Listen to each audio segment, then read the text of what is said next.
Welcome, ladies and gentlemen, to another edition of the broadcast. I'm your host, Josh Reeves. This is the Tuesday, March 26th, 2019 edition of the broadcast. Back here with you again for another show, and boy, crazy shit to talk about here tonight. Wow. I talked about the Dr. Dre thing yesterday, and I've talked about that stuff before, not too long ago, at least in the past year. But a lot of people seem to not know about a lot of that stuff, so it was a good response. But I had another story yesterday, and there was just so much to talk about that I didn't even have a chance to get into it. Excuse me here, I'm trying to adjust my mic. So we'll get into that for you as well. But, yeah. Like I said yesterday, though, if anybody needs to go down, it's fucking Dr. Dre. And it's good to see, finally, it's like people get outraged these days over shit that's not even fucking important, and then other shit they just let slide. And it's fucking crazy. But had a question from Michael. Michael says, I didn't know of that Dre stuff. If you're taking requests, I wouldn't mind hearing your thoughts on Eminem and their relationship. I recall ages ago seeing things suggesting Eminem was an MK victim, changing accent stuff entirely on one album or something, but never looked into it further. Yeah, I got to be honest with you, just kind of like I said to our other listener yesterday when he wanted to know about all that Hell Ranch stuff. I mean, you know, I sometimes I have insight. Thank you for asking the question. I always, welcome that, because you never know. That's why you got to look at all different sources for all different types of information when you're doing research, because sometimes it's just one little thing, somebody might say everything you already know on a particular topic, but sometimes it's that one thing, so, I don't know. I don't have all the answers to everything, and I don't really know a whole lot about,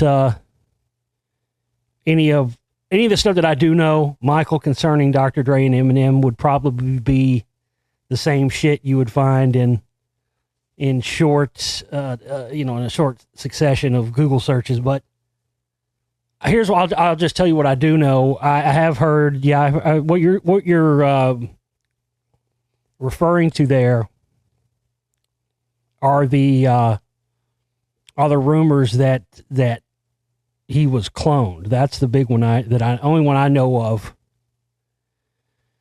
And that we've seen several of the M&Ms. There's something you said back there. Recall ages ago seeing things suggesting Eminem was an MK victim, changing accents and stuff entirely on one album or something. Yeah, that I remember something vaguely to that. I think it had to do with he went in. I think that was I could be mistaken here. I don't know everything about this, and I don't have any reference points here. I believe that was the album called Recovery. That was supposedly the first album he made after a long hiatus and after going to rehab and stuff. And supposedly the story is that the Eminem that went in to rehab was not the same Eminem that came out of rehab. But of course, when somebody's on drugs, that's, especially if they're heavy into shit, which by all accounts he was, pills, everything. A person could change. I mean, I've seen people who, after they, go through a rehab program, but generally it's not that radical. I mean, this guy went into rehab and he's, again, I'm giving the benefit of the doubt as far as, saying that people can indeed seemingly turn into different people once they come off of And until you've seen somebody in the throes of an opiate addiction, man, you just don't know. If you see somebody who actually doesn't die from it, makes it through it, and actually recovers from it and doesn't relapse, yeah, I mean, it can be a radical shift in that person's personality, because before they could have been, very curt and hateful and snappy, and because when you don't get a fix, man, that's how it is.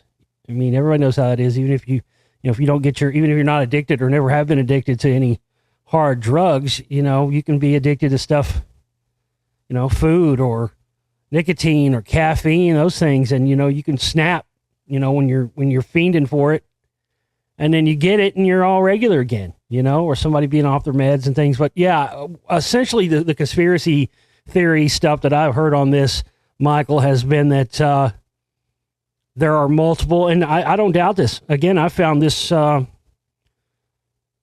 of stuff in my research going back decades. We're talking about going back to like the 50s and stuff of people being cloned, specifically in the music industry. But yeah, that's the story. Supposedly he went into rehab. He came out, and after that, that's when they started using clones. What happened to the original one? Was he killed? Did he OD? Did they, I don't know. It's all speculation. But, it is interesting that he became that he was the protege of Dr. Dre, and Dr. Dre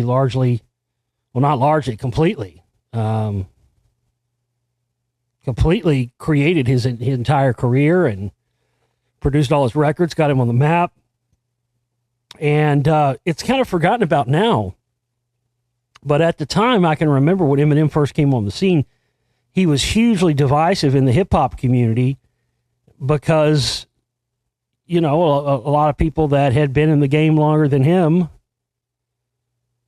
that weren't white didn't really dig this white boy coming out of nowhere and, eating up all the top spots, making all the sales. You got to remember that was at the time when that happened, that was probably when hip hop was reaching its absolute peak. It'd been building and building for decades up to that point. But really, man, that's really when it really started to reach its absolute peak of popularity and absolute peak of sales.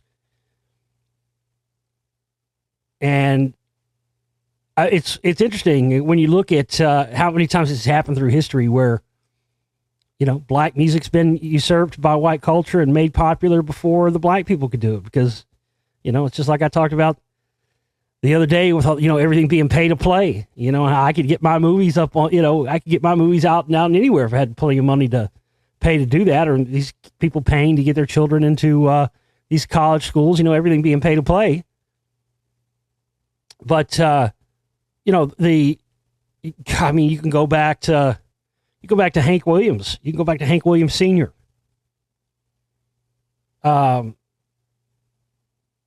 Listen to his early recordings.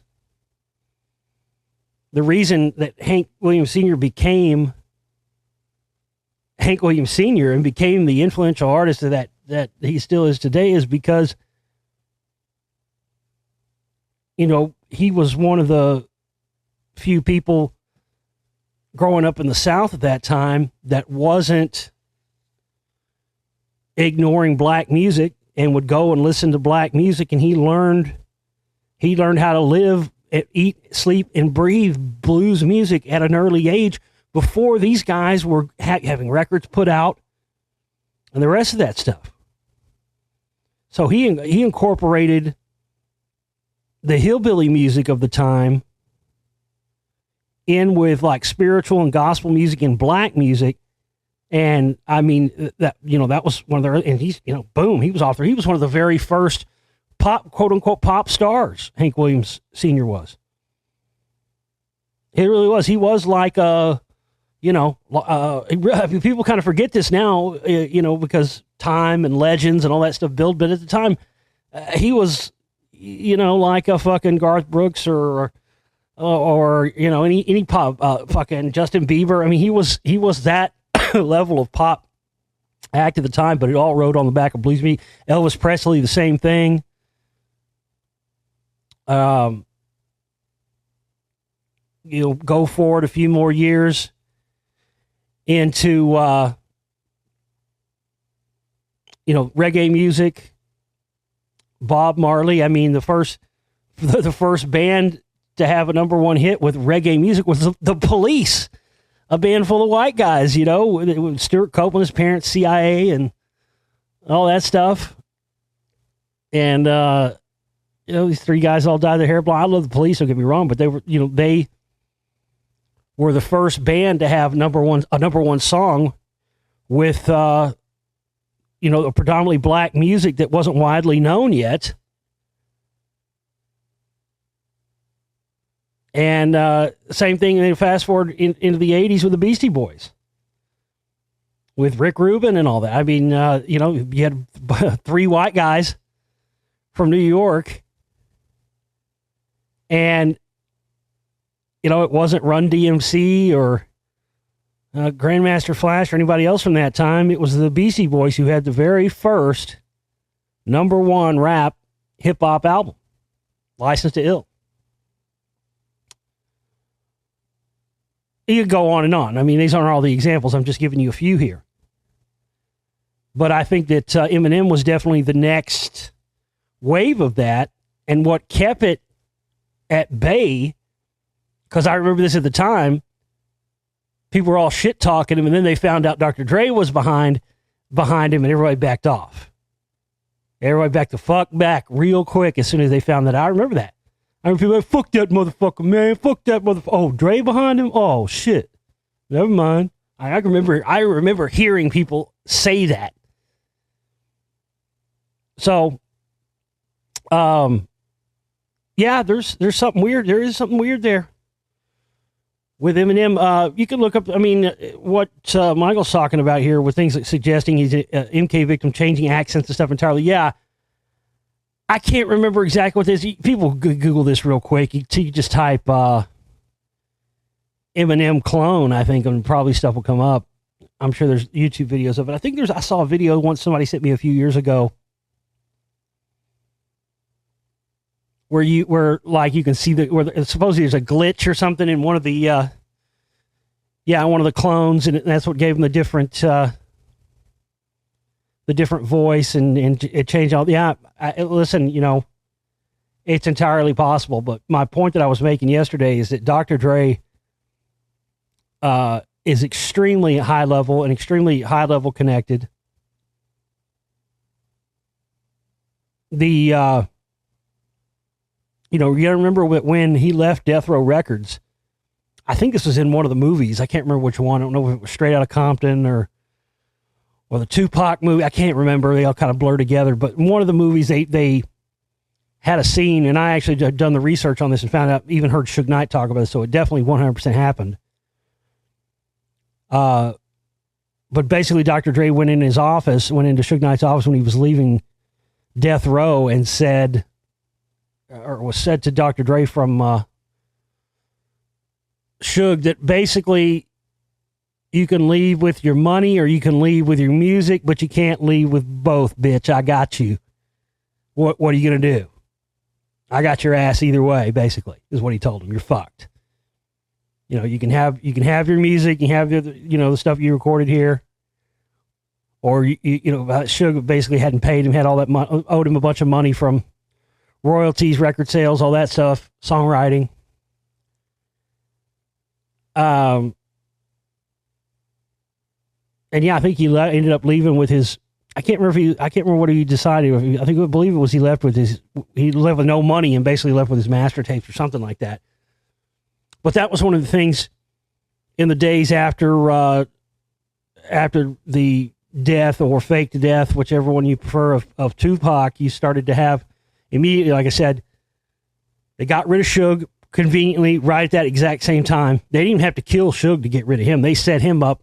Now, why didn't they? If Tupac got killed, why didn't they? And people have done the research on this. There's no way at that close a range with the way the bullets were spraying that Suge Knight wouldn't have got hit and shot too at that close a range with how many bullets were. That's because nobody really got shot. The whole thing was faked. But Suge was actually, this was a time, again, I never said he was innocent, but there was a lot of stuff that he was guilty of prior to the death of Tupac, and then things afterwards he's been blamed for that he wasn't guilty of. That's the thing. So, at the time, I forget what the deal was. There was some shit going on at the time where Suge was making deals and working with he was working with the high-level dudes. But he really actually did care for Tupac, and he really actually was his friend, and he really did care about him. I don't think he really honestly gave two shits about anybody else on that record label, but for whatever reason, because, he was who he was, even though he was sort of, at the time, doing a lot of things to fuck Tupac over business-wise, he was in the process of, trying to set up another Death Row East or whatever. He was supposedly going to let Tupac be in charge of that or whatever. But Tupac did his deal and wanted out. And yeah, Suge was doing some things at that point that was fucking over Tupac. But when he got inside word of that they were going to kill Pac, he went behind the backs of the top guys he was fucking lining up with and told fucking Pac what was going to happen. And of course, the story is they staged, and I think the evidence was overwhelming that his death was staged and faked and the rest of it.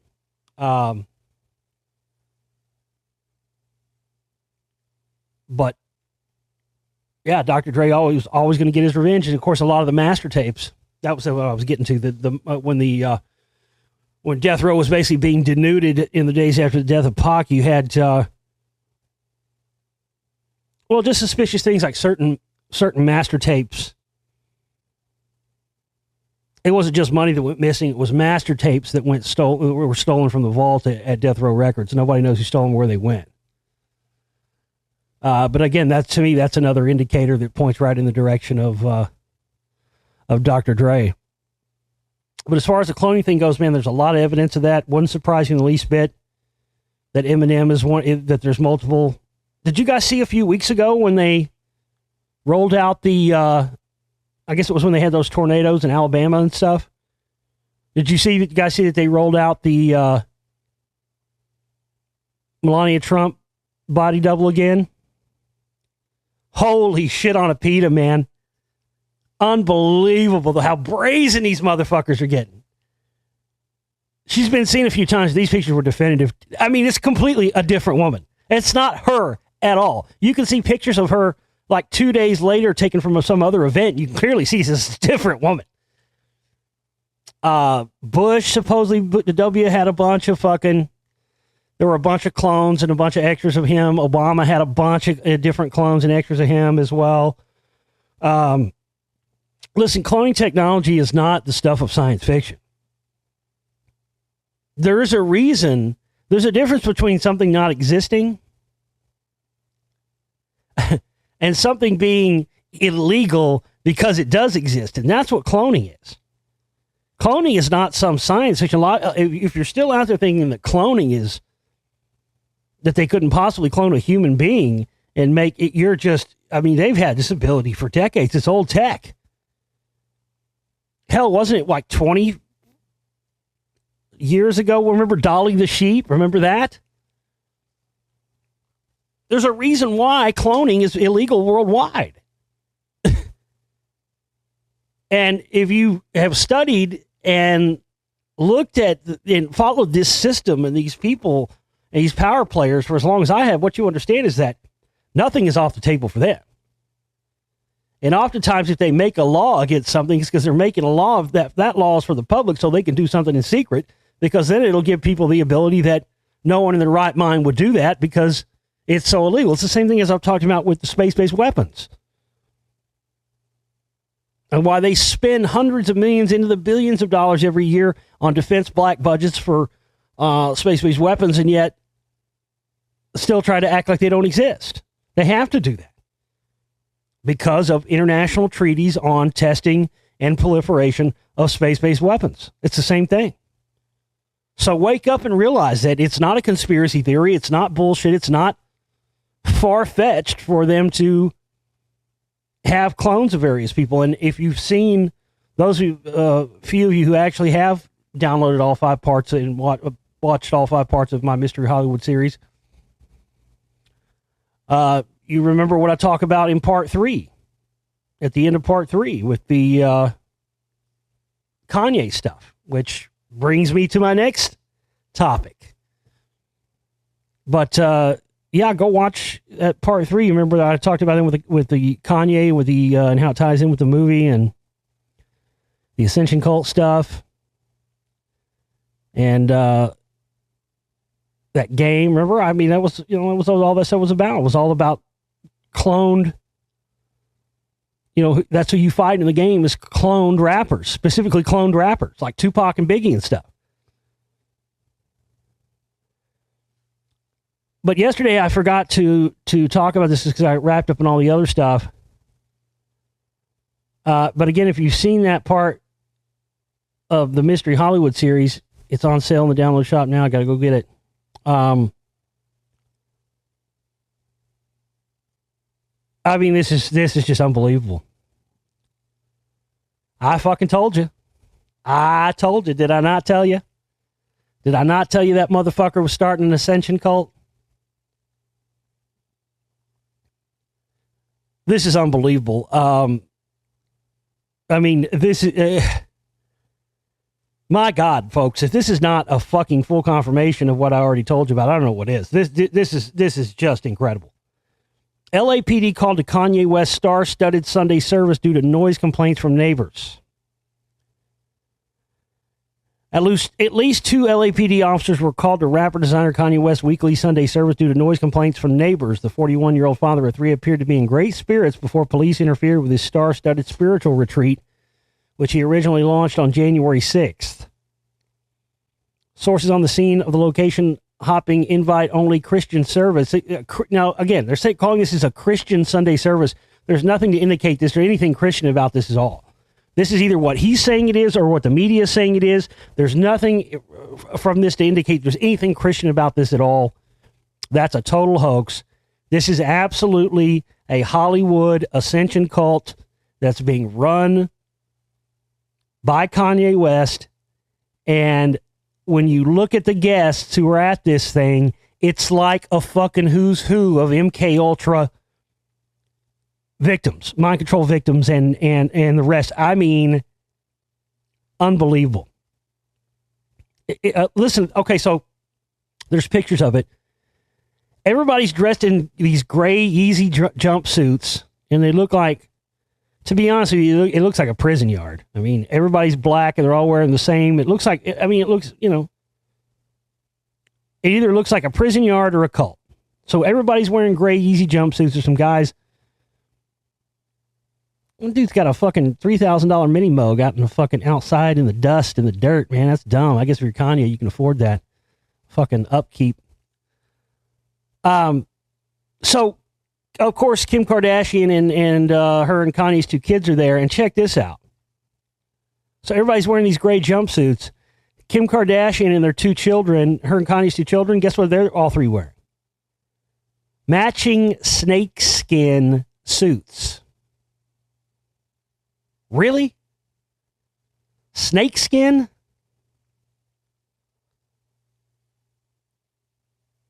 I mean, this is absolute. This is not, there's no church, there's no crosses here, there's no preacher, there's nothing to indicate this has anything to do with Christianity. This is a total cover for this being a fucking Ascension cult. And guess who was there? Katy Perry. Katy Perry's been rumored to be an MK Ultra victim for many years. And what's interesting is just 3 days before, not even that, maybe like the day before.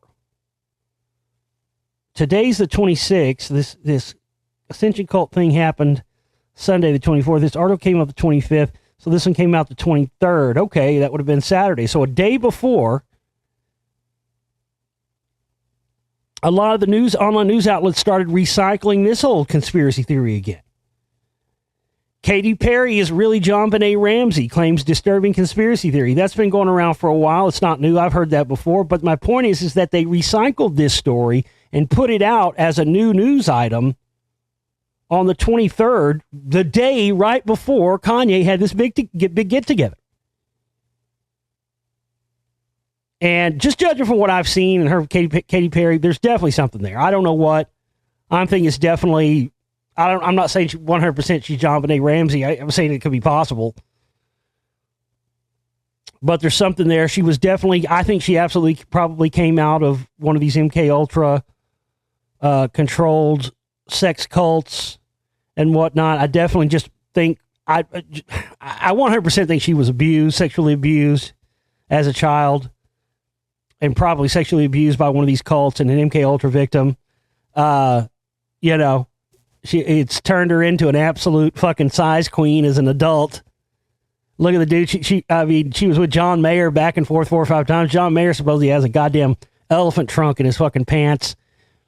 And then she goes kind of off and on with John Mayer for a while. John Mayer's fucking dicking everybody down with that fucking 15-inch fucking kielbasa he's packing in his fucking pants. I heard him on a podcast. I think it was Jeff Ross podcast or something the other day. He was like, yeah, now they all call me Johnny Depp. I'm like, dude, come on. It's one thing to have, come on. It's one thing to everybody to know you got a fucking, you're carrying a goddamn 80-pound salami log down there, but fuck, dude, you don't have to flaunt it. And then she got with fucking, Orlando Bloom, who I guess she's engaged to now. And then these pictures came out of her and Orlando Bloom, like fucking, I don't know, they were somewhere out in the middle of nowhere. Like, but of course, there's still photographers out there. Paddleboarding or something, and he was paddleboarding naked. And I didn't see the pictures, but supposedly, he's paddleboarding naked and he's got a fucking, 8-foot sausage link fucking, ba-dow! So yeah, apparently, hey, that's it's sad truth, but yeah, she has all the indicators of somebody who was sexually molested as a kid. But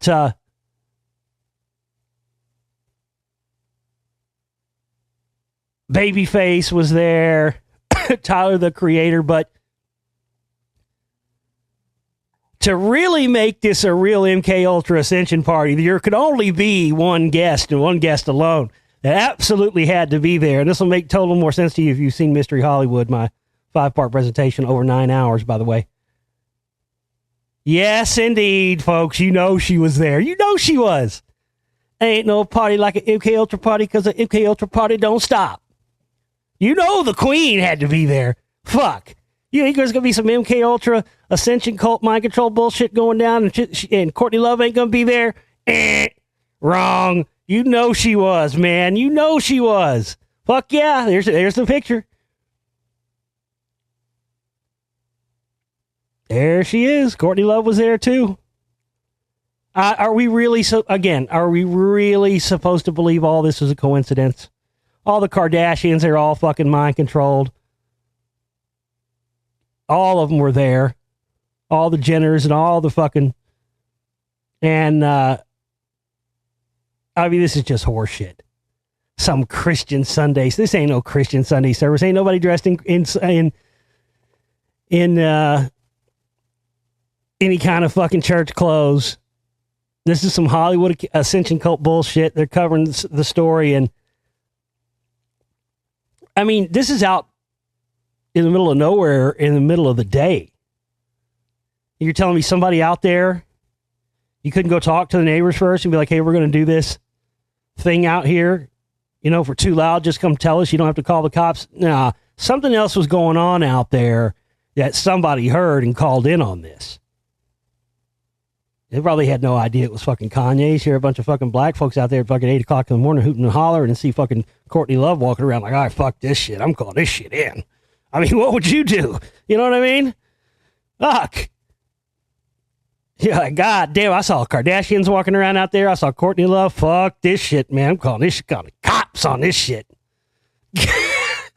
Something's going down over here. Really, why would Courtney Love be there? Again, if it makes all kinds of fucking sense if you watch my Mystery Hollywood presentation. This is, I was shocked. I was really shocked. This is unbelievable. Yeah,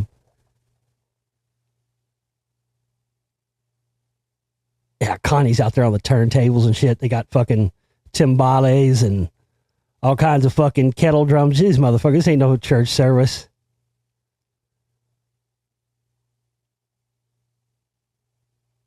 It's going to be interesting. If you start to see any of these people, if these people, air quotes, die anytime soon, we'll definitely know. This is just, like I said, all the research and everything that I stumbled upon and all the stuff that I put in that 9-hour presentation, Mystery Hollywood, I mean, it really is among the most important stuff I've ever done, because I've really stumbled upon something here that is big. Here's another article about it. It says, are Kanye West Sunday services an album promo or a spiritual mystery? At the beginning of the year, a time for renewal, a time for new beginnings, Kim Kardashian West tweeted, our new Sunday service is starting. Check out the rehearsals on my Instagram stories. Every Sunday since she's posted snippets from the gathering. In them, her husband, Kanye West, plays hits like Lift Yourself and Jesus Walks with a gospel choir and several musical luminaries. It looks like an old school Methodist camp meeting with a new school sound. And it says the West family has not confirmed a specific reason for Sunday service. It could just be a nice thing to do. It's almost as though Kanye is that enterprising, family-oriented uncle who sets up a month. See, this is shill shit. They're speculating more than I do. They're speculating more than conspiracy theorists do. All this whole article is nothing but, you're not even telling us what it is. You're just speculating, hoping people take your lead and believe that's what it is. This is a cover. These guys, just like Scientology, they pay for these articles to be written. Vanity Fair, give me a fucking break. Yeah, that's where I go for the truth. How many times has Vanity Fair got caught lying about and just making shit up through the years? Many times. Ask old Courtney, she'll tell you. Listen, so I'm just reading this just because it's interesting to see how they're spinning this away from what it actually is. Most likely, though, Sunday service is a little Jesus-themed activation built to roll out the red carpet for Kanye's long-awaited next album. It's rumored to be called Yandi, but that's all that's known about it right now. The album theory is the favorite Sunday service explanation. Yeah, favorite Sunday service shill explanation to make you go to sleep and not realize what's actually going on here. During one such gathering, he played a beat that some believe is on the new album. Blah, blah, blah. So that's okay. I don't have to read any more of this. I see what they're doing. But I'm glad I did read that, because I wouldn't have read it otherwise had I not been talking about this. Clearly, they're trying to obfuscate and further confuse on what's really going on out here. Listen, I can tell you, man, Courtney Love's not a fucking Christian.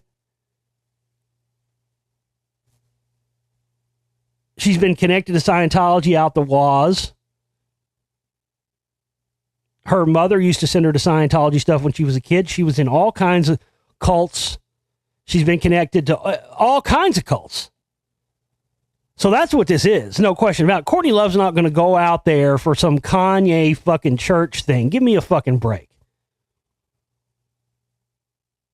This is a Kanye Ascension cult, just like is what was hidden in that video game that I uncovered and all that stuff and showed you connections in Under the Silver Lake and all that. This is that. It's an exclusive Hollywood thing. They're doing this under the, oh, it's just for an album promotion. Oh, it's just for, his brand, whatever. No. This is very interesting. So, yeah. There you go. Funny how that tied in with the whole Dre stuff and the cloning and all that. Because as you'll see in my Spellcasters 2 and 3 films, I started out and for a long time believed, like many people, and still do think it's possible, but, I started out believing 100% that Kurt Cobain was murdered. Now I think it's possible that maybe his entire murder was staged and a replacement body was put in and he faked his own death. I'm starting to believe that more and more. I definitely considered a definite possibility, but there's a lot of other weird shit around it too, so you'll see all that in the film. Oh, what else? I guess the biggest news of the day, which you've all heard by now, is that Jussie Smollett has been cleared of all charges. And all I can say about that is somebody got paid, son. Paid. Somebody got fucking paid. Paid big.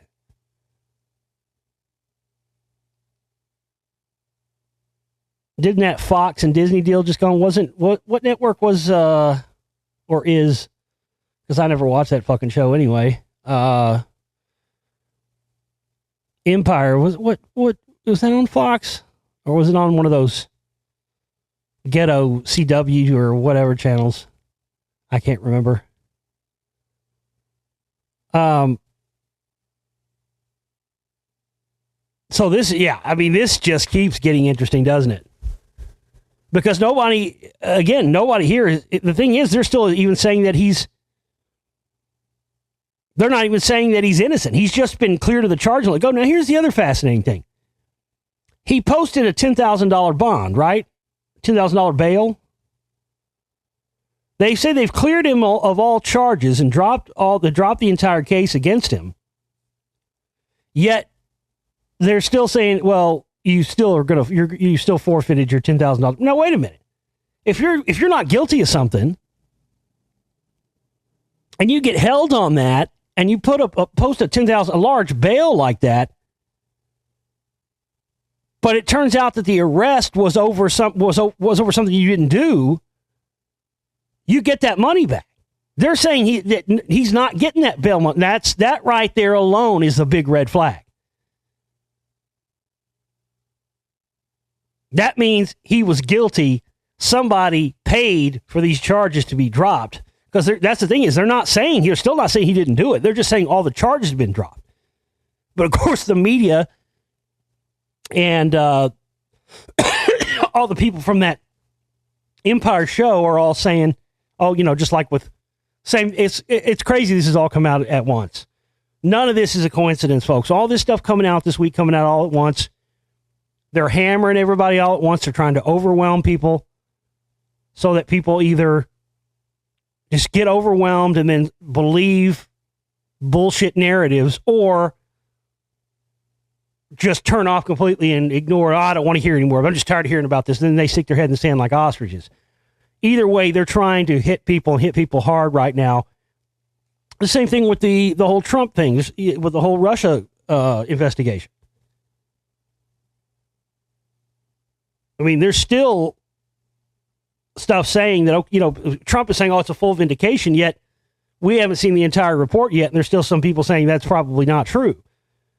Well, same thing with Jussie Smollett here. All the charges are dropped, but that doesn't change the fact that supposedly this still happened, and now they're still saying that, it just doesn't mean that he's not guilty of doing this. It just means that they're not pursuing a case against him. Because somebody got paid. I do not believe he is innocent. Prosecutor who dropped charges against Jussie Smollett admits he thinks he is guilty, but says he got off because he has no criminal background. That doesn't matter. Do you think they just let people... Really? You think people who have no prior criminal background and find evidence of a crime against you and they just let you off and drop charges because you didn't have... Bullshit! Are you kidding? Fuck no. That does not happen. He admits that he thinks he is guilty, but says he got off because he has no criminal background as cops and Chicago mayor slammed the decision as a whitewash of justice. So even the prosecutor who dropped the charges said himself he thinks he's guilty.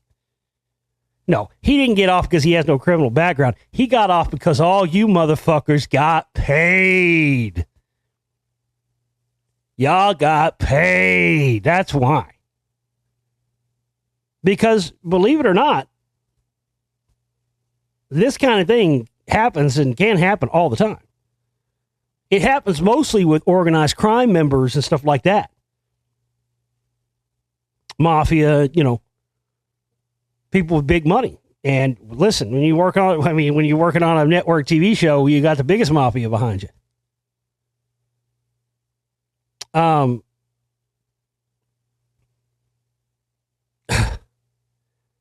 it's being sensationalized because it's a sensationalized story, but this is not unusual. I mean, it doesn't get widely reported and definitely doesn't get splashed on the nightly news and on the headlines.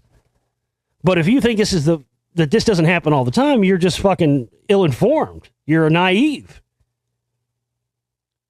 There's been plenty of big-time mob bosses and guys like that who've gotten brought up. You'll hear the big story about them being brought up on charges.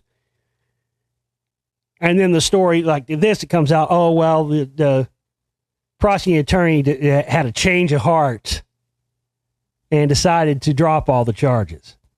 Even though they have evidence to pursue, if the district attorney or the prosecutor's not going for it, then they'll have to be, which I suspect is what's going to happen here. They'll have to go. There'll be some other route around it, but clearly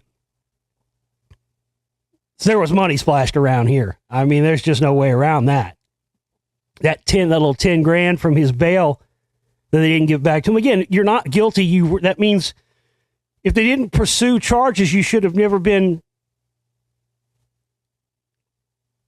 arrested for a crime in the first place, right? Because you're innocent. Wrong. No, that proves that he indeed did commit crime.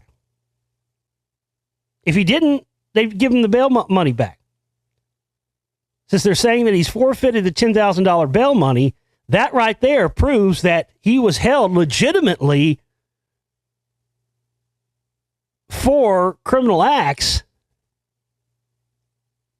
But at the point in which the prosecutor dropped the charges, he was let go. That's why he forfeited the 10 grand. Not because he wasn't guilty and had nothing to do with this. It was all, lies that he had anything to do. No. They 100% know he had something to do with this. People got paid for these charges to be dropped. This is huge. It's wild. And again, with this dropping the day after the Mueller report thing comes out and all that, not a coincidence. Not a coincidence at all. And not a coincidence that yesterday, in the middle of all this happening also, guess what else dropped? A new Alex Jones, Joe Rogan interview where Joe Rogan goes to Austin and goes on in the studio with Jones. So they're continuing their psyop in the midst of all these other psychological operations. I mean, it just doesn't stop. They're trying to hit everybody all at once, folks. They're trying to overwhelm. They're trying to shock and awe. And they're trying to get you so overwhelmed and in a state of just, oh my God, you can't, just unbelievability that you just tune out and you turn off. That's what they want. That's what they're trying to do. That's why they're trying to hit you with all this stuff all at once.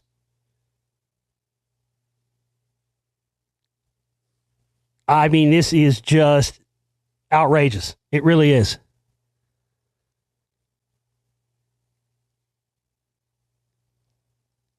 But it's interesting that they're saying, oh yeah, he was innocent all along, even though everybody knows he was good. No, this is motherfuckers got paid. This is payoffs.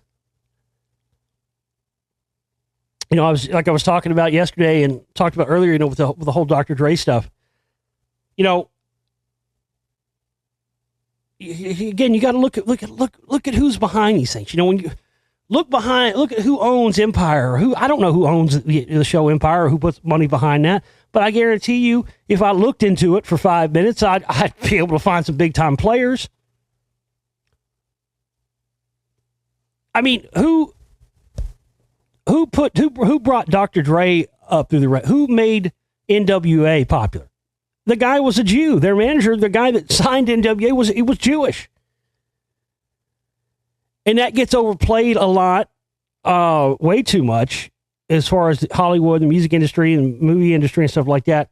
Listen, the Italians, man, they don't get played up enough. Their influence and their power within Hollywood and the music industry doesn't get played up enough. It just absolutely does not. The Jew stuff gets overplayed, overblamed. The Jews are not 100% the only power players and the only most powerful people in Hollywood in the music industry. It's just a fact. And they've been working in tandem with the Italian interests who are largely connected to the mob. And that's been happening in the music industry since before the days of Sinatra. We all know, everybody knows the stuff about Sinatra and his mob connection. So why is it a shock to find out that's happened with many other artists? I mean, Rick James is a great example. Rick James couldn't get signed. He started a band up in Canada when he was dodging the draft with Neil Young before Neil Young was even Neil Young. He couldn't get signed anything. His mother, Rick James's mother, ran the numbers in Buffalo, New York. If you don't know what the numbers are like the illegal gambling thing, that they did in like New York and the surrounding areas and tri-state areas, where the mob would run it, and they would have, basically, it was illegal gambling. And it was based on like whatever the daily totals from like the horse track was, whatever the last three numbers of like the total money or whatever, that would be the numbers, and then you would win. Well, Rick James's mother was in charge of all that. She ran it for the mob. She was the one that was in charge of the Buffalo, New York area. And when Rick James couldn't get signed, his mother took him to the mob guys, and the mob guys put up all the money for Rick James's first record to be made. And when it was a success, after that, he made them all producers and executive producers on the record. If you look at some of his albums and look at the people that's credited, it's like, I'm just making up names here, but, stuff like, like Carmine Gamboni or whatever, You got all these fucking Italian, Goomba names all over the credits of his records. That's why. The mob and the mafia, I mean, listen, again, I'm not downing at all the Jewish influence and the Jewish power within, specifically in Hollywood, the music industry, the movie industry. It's undeniable. But it's not the only influence. It's not the only power.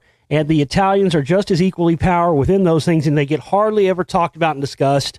And everything gets largely credited to the Jews. I mean, look at a band like Kiss. Gene Simmons, Paul Stanley, the two main guys. Those guys are Jewish, right? Did you know there's been a ton of replacement members and stuff and people in Kiss throughout the years. But original guitars, this is crazy. This is the truth. You can look this up and verify all this. Original Kiss guitarist Ace Frehley, is the only person to ever be in the band Kiss that was not a Jew or an Italian. That's a fact. How crazy is that? He must have got grandfathered in because he was in the original lineup. And of course, because he's Ace Frehley, he was a Lutheran. Peter Criss, Italian, Catholic. Paul and Gene, both, of course, Jewish. Fast forward, who replaced Peter Criss on the drums? Eric Carr. Eric Carr, why did they call him Eric Carr? Because his last name was Eric Chrysocola or something. It was basically a big time, he was an Italian. Ace Frehley leaves. They replace him with a string of guitarists. Mark St. John. Mark St. John was a Catholic Italian. Mark St. John leaves. They replace Mark St. John with Vinnie Vincent, whose real last name is Vincent Cusano, another Italian. Vinnie Vincent leaves. They get in Bruce Kulick. Bruce Kulick has a brother named Bob Kulick, who's also a guitar player. They are both, in fact, Jewish. Eric Carr dies. They replace Eric Carr with Eric Singer. Eric Singer is Jewish. And then after they put the makeup back on, they did the reunion tour with the makeup and then split up again and then did a retirement tour, then came out of retirement again, and they replaced Ace Frehley with, after the second run, with the guy who's in there currently now, Tommy Thayer, the guitar player, who's the current, and there you go. You got another Italian in there. So that's just fucking crazy. Every single replacement member in KISS has been either Italian or Jewish. And do you really think that's a coincidence? No. And that's because the Jews and the Italians, the mob, the mafia, and that's, that the same model was then used by the hip-hop groups. So many hip-hop groups. I mean, NWA, on and on. Master P, No Limit Records. I mean, you can't even name them all. We're all started from the proceeds of organized crime. These guys wanted to clean up their drug money and whatnot and launder it. And so they started record labels and put money in it that way. It's the same thing. It's been going on for years, man. And even with the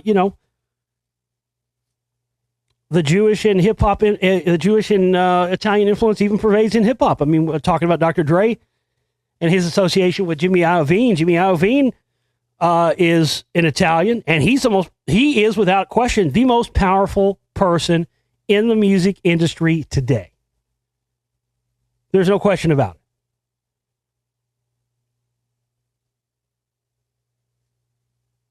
So you see that Dre, he's operated with these high-level guys as well. The Jewish guy that signed NWA, and then, of course, Jimmy Iovine. I mean, this stuff, these guys believe they're untouchable because they've literally gotten away with murder, and everybody out there just believes, it's just, well, it's easy if a rock star dies of an overdose, nobody bats an eye. Oh, overdose, yeah, well, go figure that. Yeah, well, he's a rock musician. What do you expect? They're all druggy, and then a black hip-hop guy gets shot and killed. Oh, well, what do you expect? That's typical. Black rapper, gangster guy. Oh, let me guess. He got shot in a drive-by. Oh, you see what I'm saying?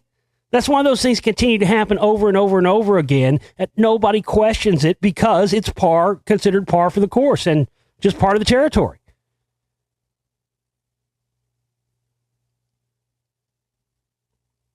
Man, that's what I'm trying to tell you, man. This stuff is so fucking deep.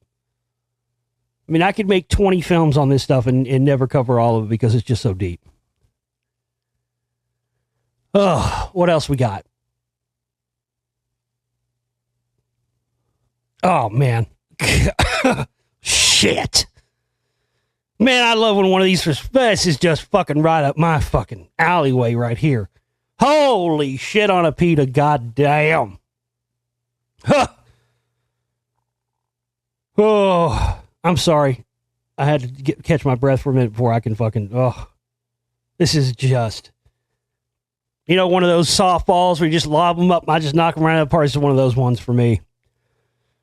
Jehovah's Witnesses kept a secret database of tens of thousands of child molesters for 2 decades and hid it from the authorities.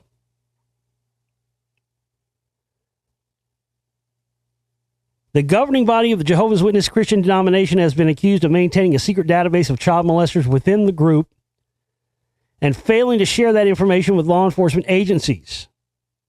The Watchtower Bible and Tract Society, which serve as the head of the Jehovah's Witness organization, has reportedly paid millions of dollars in court fines and settlements over the years rather than unseal its files containing the names and addresses of the accused. According to the organization's official website, there are more than 8.57 million people who identify themselves as Jehovah's Witnesses around the world, including approximately 1.5 million in the U.S. Guess who was a Jehovah's Witness? Michael Jackson.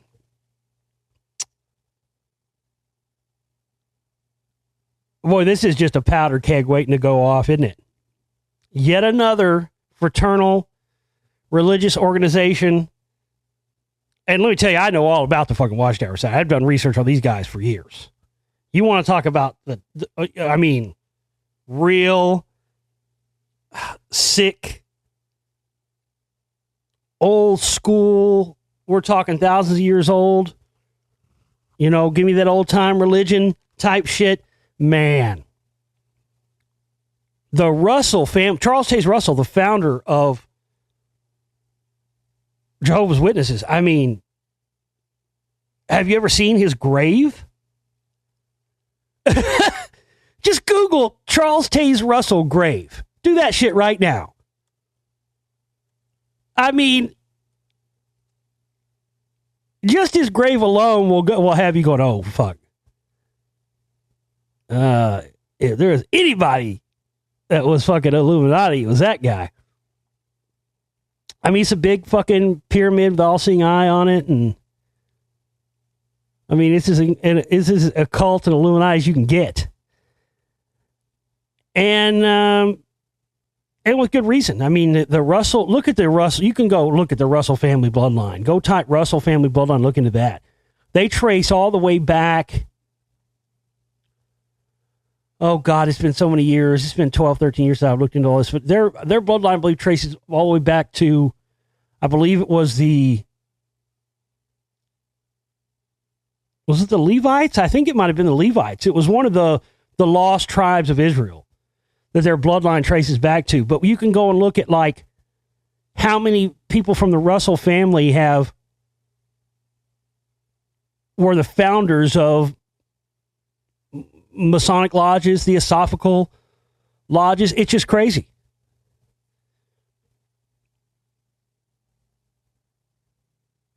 Wasn't William Huntington Russell the founder of Skull and Bones? That's what they call it, right? Because that's what they call Skull and Bones, the Russell Trust, right? I mean, there you go. Charles Taze Russell was, a Knights Templar Mason of the York Rite.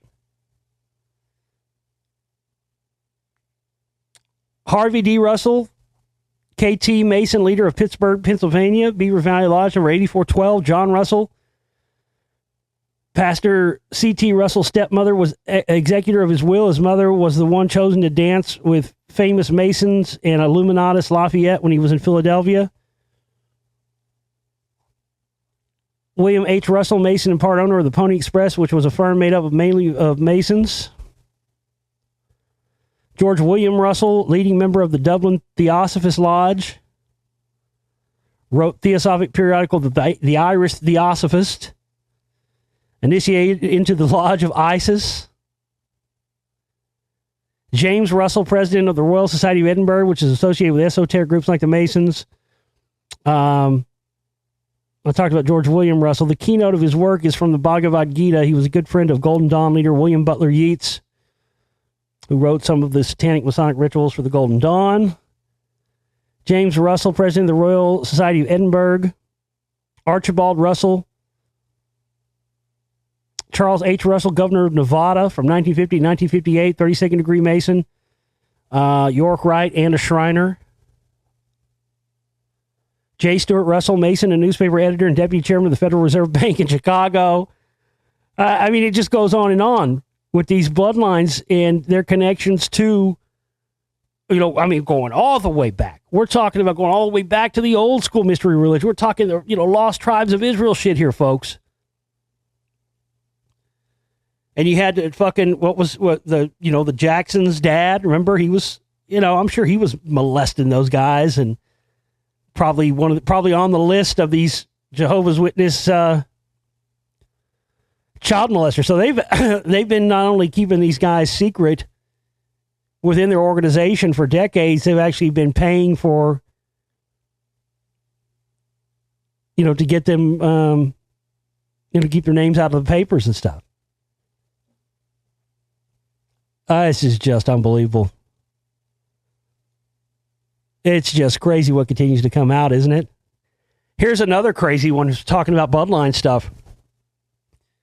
Charleston man who dons pharaoh garb gets DNA results linking him to Ramses III.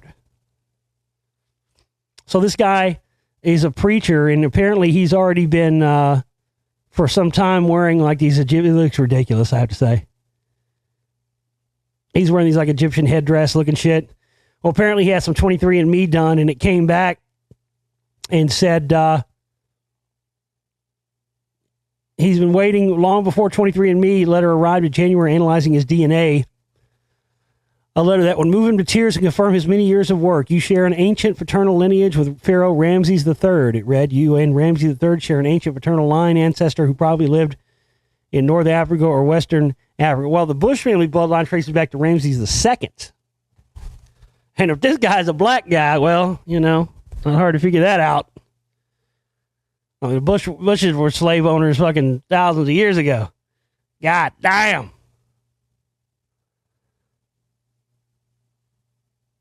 So, yeah, this guy is, he's really shitting in high cotton now. He's got all the Egyptian statues. He's wearing the headdress. He's wearing the ankh. He's like, I'm motherfucking Ramses reincarnated now, bitches.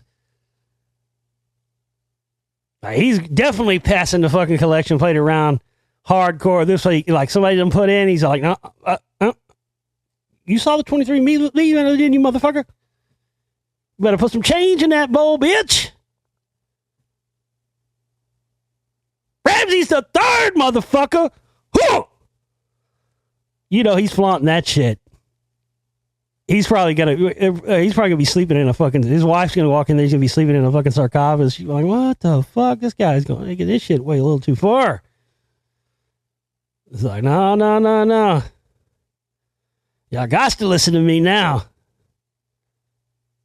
I done got the 23andMe up in here, bitch. It's fucking hilarious. But good for him. Hey, good for him. I personally think you're a fucking moron and an idiot if you submit to one of those 23andMe things and willfully submit for your DNA to be in a data, because that's what they've been trying to do.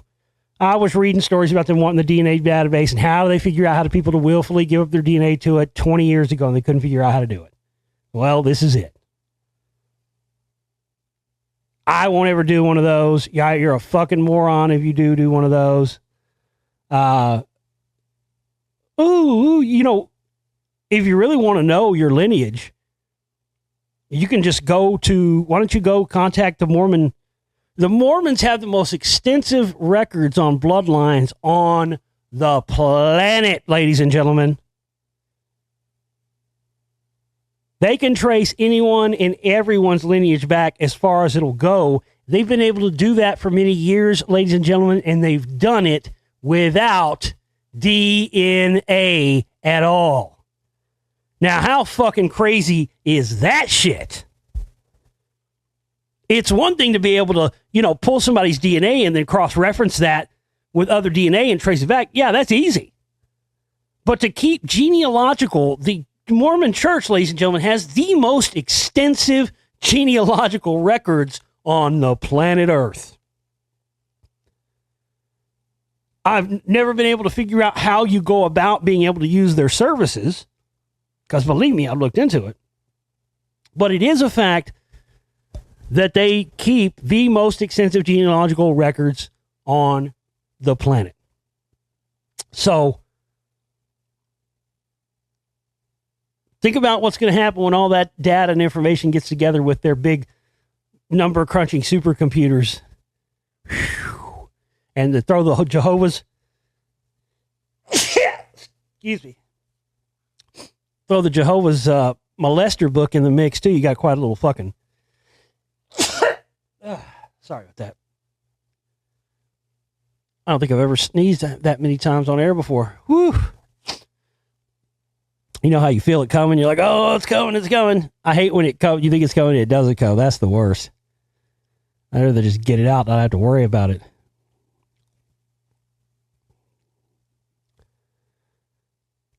This is interesting. An exorcist comments on Walmart's satanic products.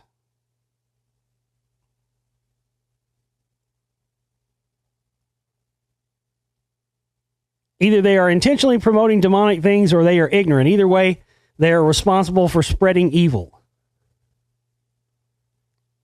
So Walmart's selling demonic products now, huh? Well, shit, I didn't get the memo. Walmart is coming under fire, the fire of hell, for selling satanic products. Their online catalog has 22 pages, around 440 items of demonic merchandise.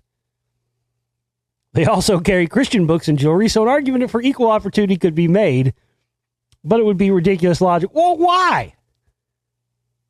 That's, come on. I mean, listen, I'm not a Satanist, but I see the point. Hey, let's, y'all are talking about fucking equality and shit all the time, except for the fucking, for the devil worshippers. Let's not have equality for them. Hey, I agree with that logic. If you're going to sell Christian books and crosses and jewelry, you ought to have a little, have a few Baphomets and a few demon necklaces in there and shit, just to keep it even. I agree with that. In this case, they have sold their soul. The products include demonic sculptures and figures, satanic pornography that blasphemes Christ's crucifixion. I highly doubt that. Let me scroll down here in the article. You know what I don't see in this article at all? I'll tell you what I don't see. This article, where's this article from? The National Catholic Register? Yeah, of course. This is hilarious. Just like when I went on that Channel 5 documentary, and they said that Mr. Reeves claims that Scientology killed Philip Seymour Hoffman. Yet, nowhere in that show do they show a clip of me saying Scientology killed Philip Seymour Hoffman. You know why? Because I never said it. They just made it up and said that I said it, yet they never showed an example. Same thing here. They're not showing any examples. Let us see the products you're talking about. Put the links in there. Let us judge for ourselves. Nowhere in this article is there any links to any of this stuff. I really highly doubt that Walmart is selling anything pornographic, specifically anything pornographic involving Satan.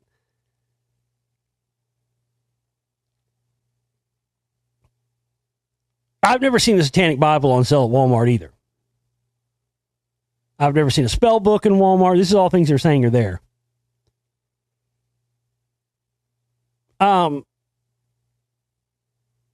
And I think they're saying this is from their website too, which of course in their websites, if you ever looked at some of the stuff, I mean, Walmart is such a massive company now that basically it's like they sell everything in the world. They sell music instruments and shit now, but they don't sell all that stuff in the store. Some of them they do, but they sell a lot of stuff they don't sell in stores online. I'm not defending this. I'm just saying, if you're gonna if you're gonna accuse somebody in Walmart, listen, this is not saying Walmart isn't a fucking evil entity. Okay, I went to the fucking corporate headquarters in Bentonville, Arkansas myself 5 or 6 years ago. I went with a friend up there, and he lived up there and had some friends up there, and I said, you know what? While we're here, I just want to make sure it's, this is a real conspiracy theory, and you can walk up there and see for yourself. The Department of Homeland Security has offices within the corporate headquarters of Walmart in Bentonville, Arkansas. I went and saw it for myself. It's not a conspiracy theory. It is the truth. In fact, there have been several times that the Department of Defense, DARPA, and several other big government agencies have actually farmed out the use of Walmart's proprietary supercomputer system that they use to track their inventory in real time. That's why they have, they have those checkouts that are self-checkout. You don't have to have a person at it. That everything in Walmart's system is tracked in real time and the inventory is done that way too. So they don't even have to have real human people. They've had this it's not new. Had this for a long, long time. Where it's all automated, it's all controlled by a supercomputer system. You check out at Walmart, it denotes that item and then orders another one and then it gets manually put on a truck and somebody drives the truck to the location, blah, blah, blah, blah, blah. So don't even get me started. I mean, it wouldn't surprise me the least bit if they had Baphomets. But again, you know, you got to look at the family, the people who started, you know, and I don't know. I don't think that they're selling any of this stuff because they're trying to promote, you know, satanic stuff. I just think it's just Walmart to just sell anything. They don't give a fuck, Jack. Walmart wants that money. They don't want to cut anybody. They don't want to leave anybody out. Gay, straight, queer, fucking got a dick and a pussy. They don't give a fuck, Jack. And they have it's kind of like Amazon. You know, Walmart and Amazon aren't that much different, except the fact of the matter is that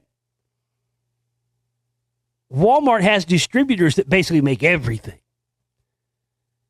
If you do a deep enough dive into Walmart's website, dude, you'll see they sell fucking everything.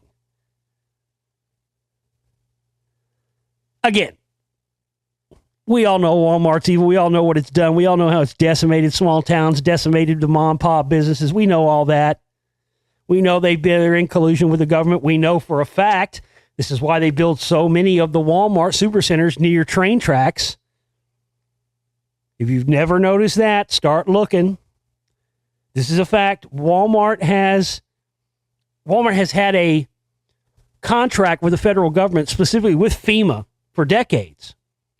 Walmart is the government-sponsored. Basically, you know how when you have military contractors and you get no-bid contracts or they bid for certain contracts? That's that type of thing. Walmart is the contractor. They're the official federal government contractor and for FEMA for the rationing of food and items during the event of a national emergency like a nuclear war, wartime. Walmarts are set up to double as internment camps. That's why they have had for so long the most sophisticated camera systems there are. And why because they're set up. There was a guy 10, 12 years ago who worked at a Walmart. I remember him calling into a show that I was listening to. I don't think it was Alex Jones, maybe at another show, but he was talking about, and I talked to other people who worked, unloaded the trucks at Walmart, and on occasion they would get these big shipments from marked FEMA on them that said, do not open.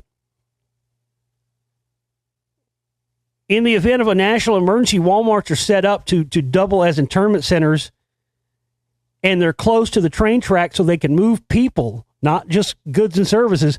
They can move people from one location to another. And that's why they're set up to where all the stuff can be ripped out. They can be set up for holding centers, places where they dole out rations. Walmart is 100% a part of the national security structure, and that's why they have offices. The National Homeland Security has offices in the headquarters of Walmart in Bentonville, Arkansas. I've seen it myself.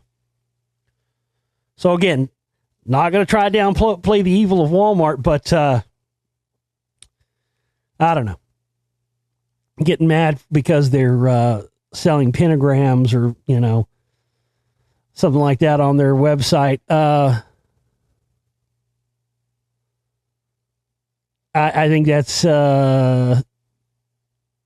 worried about something, you know, much more worse things you need to be worried about as far as Walmart is concerned.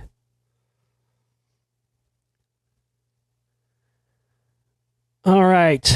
Well, I'm out of gas. I'm tired, exhausted. Hey, I didn't mention this earlier. I talked a little bit about this yesterday. I need to talk about this again right now before I get off of here. This is our fundraising week. We have until Monday to reach 100% of our operating cost goal. And so we'd like everybody to get your contributions in now. Get in what you can. 20 people is what we need. 20 people before or by 3 o'clock on next Monday. If we get 20 people to contribute $100, we'll be all good. And as I talked about yesterday, if you haven't gotten the 5-part 9-hour mystery Hollywood series from my download shop, that's your loss, not mine. You're missing out. Some of the most important, if not the most important information I've ever uncovered is in this 5-part series. So hit the download shop. Also get yourself a subscription to the archives. I'm not going to be putting full shows on YouTube much longer, especially with the way they're cracking down and restricting, shows. The last 2 or 3 shows I've done, they've been messing with again. So, and plus only that, it takes 5 or 6 hours sometimes after the show is done for it to get up on YouTube. So if you want to get the show as soon as it's done, you need to get a subscription to the archives. You can get a lifetime membership for $500. That's the best way to go. Then you never have to worry about not having the show again. You can get a year for like $80. You can get like 3-month deals, 6-month packages. Links will be down in the bottom of the video here.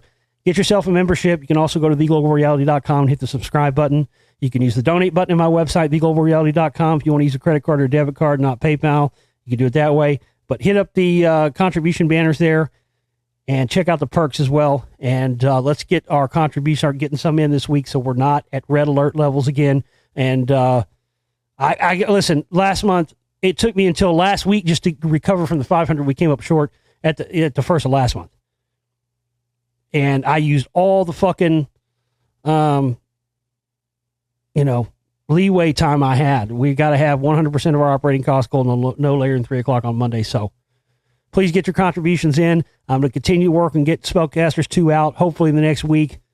And again, none of this is possible without you. We don't have sponsors. We don't have dick pills and Jew gold here. The only money we have to do our work comes from you, the listener, and it's ultra important that you contribute. We need more than just $10 and $20. We need people contributing $100, $300, $500, $1,000. We need all the help we can get because this stuff's getting crazy and it's not going away. And, I briefly mentioned earlier the whole Joe Rogan and Alex Jones thing again. I mean, this is another part of the PSYOP. These guys are maneuvering and positioning again, and I've got my eye on them because they're planning some shit. And you know me, I'm not gonna let them get away with it. I love you guys. We'll see you next time. Take care.